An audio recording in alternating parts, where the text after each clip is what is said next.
Well, this is your End Times News update, and guys, I gotta be honest with you, this update is a doozy. So, a couple days ago, we had this scene coming out of Israel with their fires, which looks like a scene straight from the Bible. And if that was not prophetic enough for you, we had this scene coming out of Petra, Jordan, where they had a massive historic flood, which evacuated thousands of tourists. As we can see from this article that came out yesterday, Monday, May 5th, Jordan rocked by new flash flood in Petra, forcing evacuation of over 1,500 tourists. Now, for those wondering, how does this have any biblical or prophetic significance? Well, it is speculation by most Bible scholars that the Jewish godly remnant during the Great Tribulation will find refuge in this ancient rock cliff city. This city of Petra will be the place that this remnant will survive there, protected by God for the 3.5 years after the abomination of desolation. And that was just the tip of the iceberg. We have a lot to unpack here with this news update, so just stay with me. So we have this coming out, how Mr. Golden Dawn is to visit Saudi Arabia, Qatar, and UAE in May. And apparently the main reason for this trip is because Mr. Golden Dawn is going to hold a summit for the Gulf leaders. As we can see by this report from Axios, Mr. Golden Dawn is expected to hold a summit with the Gulf state leaders during his visit to Saudi Arabia in mid-May. Now, why does it matter? Well, because Mr. Golden Dawn's first official foreign trip reflects the growing importance his administration is placing on economic cooperation and investments between the U.S. and Gulf countries. The summit will be a chance for Mr. Golden Dawn to present his visions for U.S. involvement in the Middle East and lay out his policy objectives in the region. Now, the bigger picture is that Donnie will arrive in the region as the U.S. negotiates a possible nuclear deal with Iran. And we have U.S. officials saying that Saudi Arabia,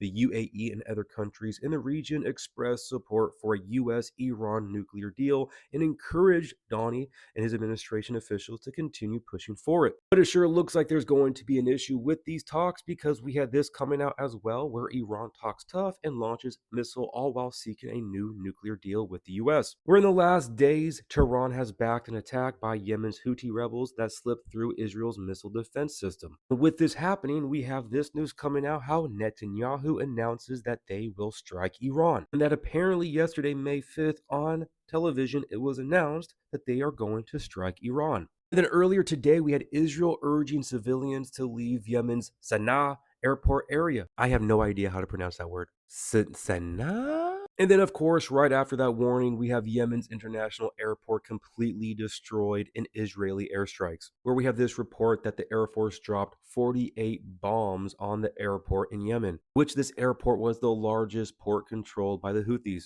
Now, after these attacks, we had Mr. Golden Dawn claiming that the Houthis do not want to fight, and he also said that the US will stop bombing campaign. But there seems to be conflicting information, because we have Yemen's Houthis denying that the group will stop attacking commercial ships in the Red Sea, saying that Mr. Golden Dawn's statement is not accurate. Ultimate confusion and chaos. That's the name of the game. And now, on top of all of this, apparently we have Mr. Golden Dawn teasing a very, very big, huge announcement ahead of the Middle Eastern trip. It's going to be the biggest, the greatest announcement you've ever heard. And with this very huge, big announcement, you have Carney saying that he is on the edge of his seat. Oh, I wonder what it's going to be. If this was all not enough for you guys, we also have this, where Israel says that Mr. Golden Dawn's Middle East visit is the window of opportunity for hostage deal. With this article, we have a senior Israeli defense official on Monday saying that Golden Dawn's upcoming visit to the Middle East is the window of opportunity to secure a hostage deal. Otherwise, Israel will initiate a new military operation in the Gaza Strip. Quote, if there is no hostage deal, Operation Gideon Chariots will begin with great intensity and will not stop until all of its goals are achieved. This is why we saw on May 3rd the Israeli army setting to issue a call for 60,000 reservists in order to expand the military operation in the Gaza Strip. And we can go to this article right here from the Times of Israel, senior defense official, IDF to launch major Gaza operation if there is no hostage deal by the end of Mr. Golden Dawn's Middle East visit. And according to the official, a central component of this plan is the extensive evacuation of the entire Gazan population from combat zones, including from northern Gaza to areas in southern Gaza. Now, if you are wondering when this Middle Eastern trip is taking place, it is going to be between May 13th and the 16th, which I just find so fascinating. What a coincidence that Israel will be celebrating its 77th Independence Day on May 14th. What are the odds? And on top of all of this, we have the Summer of Love 2.0 coming at you, with Antifa members have reportedly taken over the University of Washington campus in protest against Israel, with multiple fires having been reported. 2020 is so back, baby. Now, with this all going on, we also have China saying that it opposes ongoing Israeli military operations in Gaza, because you know how they really care about humanitarian issues.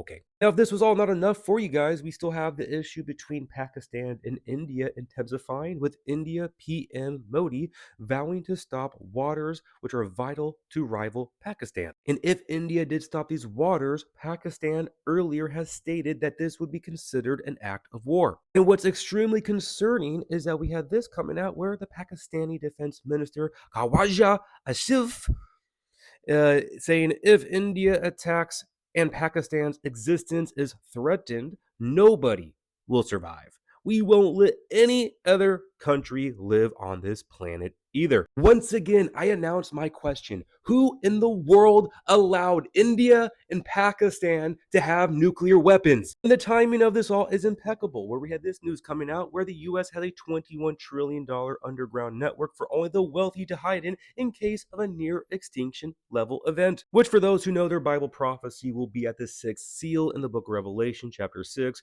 where the stars in heaven fell to the earth as a fig tree drops its late figs when it is shaken by a mighty wind. Then the sky receded as a scroll when it is rolled up, and every mountain and island was moved out of its place. And the kings of the earth, the great men, the rich men, the rich men, you don't say, the commanders, the mighty men, every slave and every free man hid themselves in the caves and in the rocks of the mountains, and said of the mountains and the rocks, fall on us and hide us from the face of him who sits on the throne and from the wrath of the Lamb. But yeah, I'm not sure about you guys, but I think that sixth seal is what they're talking about right here with this near extinction event. Or maybe it's about India and Pakistan blowing up the whole world. Wouldn't that just be the peak of comedic tragedy? Now, speaking of India, we have Mr. Golden Dawn saying that India has agreed to drop tariffs to nothing, because it looks like India is going to be the new China for the US. And then we also have India's Home Minister asking states to hold a large-scale civil defense exercise on May 7th. Now, in some other news, we had Starlink still working in Spain and Portugal during their massive power blackout. Oh, you don't say. We have China building a robot with a human brain. And finally, to wrap up this news update, we have this one, which is a big one in my own opinion. We have xAI and Palantir team to promote financial services with AI use, where we have Palantir and xAI have joined forces with TWG Global to expand the use of artificial intelligence in the financial services industry. This partnership aims to integrate xAI's models, including Grok large language models and its Colossus supercomputer, into business operations to enhance AI deployment across finance and insurance sectors. TWG Global will lead the implementation efforts, working with company executives to design and deploy AI solutions. Oh, how lovely! And that wraps up the longest news update I have ever made. I told you this one was a doozy. It is actually overwhelming, to be honest with you guys. Everything that is happening, it is escalating at an exponential rate. But with that all being said, we continue to focus our eyes upon the Lord. And I cannot stress to you guys enough, I cannot encourage you guys enough to really get your spiritual house in order. Get right with the Lord. Rest in Him. Understand your identity as a child of God, sealed for the day of redemption, working on your heart posture, walking with love, walking with grace, walking with humility, allowing the fruit of the Spirit to come forth, and keeping your eyes on the prize, all right? Looking up, realizing that our redemption draws near. Do not be caught like a thief in the night. So with that being said, guys, I love you all so much, all right? God bless. Remember, the just shall live by faith.